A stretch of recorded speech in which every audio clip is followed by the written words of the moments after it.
Phrases are stupid. Georgetown. I may have reached maximum chill. I'm actually literally lying down today because I wanted to get my table in shot as well as my face. Do you like my table? It's a sort of like a drawing table. Everyone who visits my studio has a little go on it and draws a picture, which is nice. It is filthy though, because I can't really wipe it or the pen would come off. I didn't think it through, but you know, swings and roundabouts. Which brings me on to the topic of today's video. Phrases are stupid. Swings and roundabouts. What you make up on the swings, you lose on the roundabouts, or vice versa. What has children's playground equipment got to do with anything? Is it specifically aimed at children, that phrase?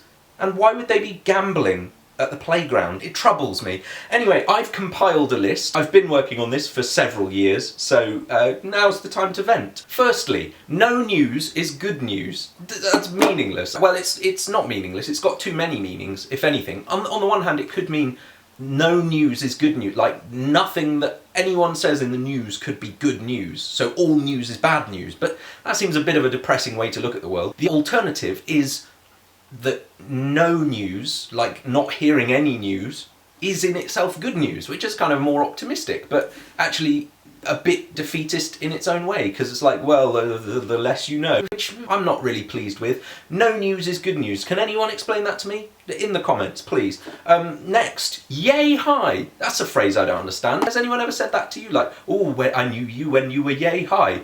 What is yay high? Yay high, like an expression of glee, and then high. Knee high to a grasshopper, I get, because it's like, that's idiomatic and visual and fun and kooky. Yay high, that just doesn't mean anything. The worm has turned is the next phrase. I don't understand that. I mean, I think the phrase means, like, the way you've been looking at things, oh, it turns out that that's completely wrong, and that things have changed such that... But what's a worm got to do with it? If they do turn, so what? Like, I'm not interested. They can do what they like. I think there are just certain things that people like to use in phrases, like worms are just, they're very popular, like the early bird gets the worm, which actually I understand. I think that's a good phrase, because it's all about, like, oh, if you want to go after something, you better do it before somebody else does, and you know, so that's fair enough. I kind of get that. But again, with the worms and the birds are everywhere. It's like Hitchcock. A bird in the hand is worth two in the bush. I don't want a bird in my hand. The bush is the place for them. Leave all three in the bush. Don't count your chickens before they're hatched. I don't keep chickens. And if I did, I wouldn't count them before they were hatched. I might count my eggs. I wouldn't count the chickens, because I obviously, don't put all your eggs in one basket. Well, can I do that if I'm counting them? Can I count them into a basket?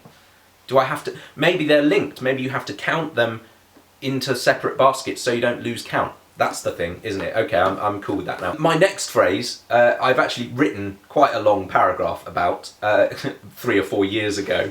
So I'm going to read it out. It's like a blast from the past. Past George says of the phrase, whoops-a-daisy, this might just be an English thing. I don't know, but it means as little as it is possible for anything to mean. Variations include oops-a-daisies and boomps-a-daisy, used mostly by Hugh Grant when he trips up or knocks something over.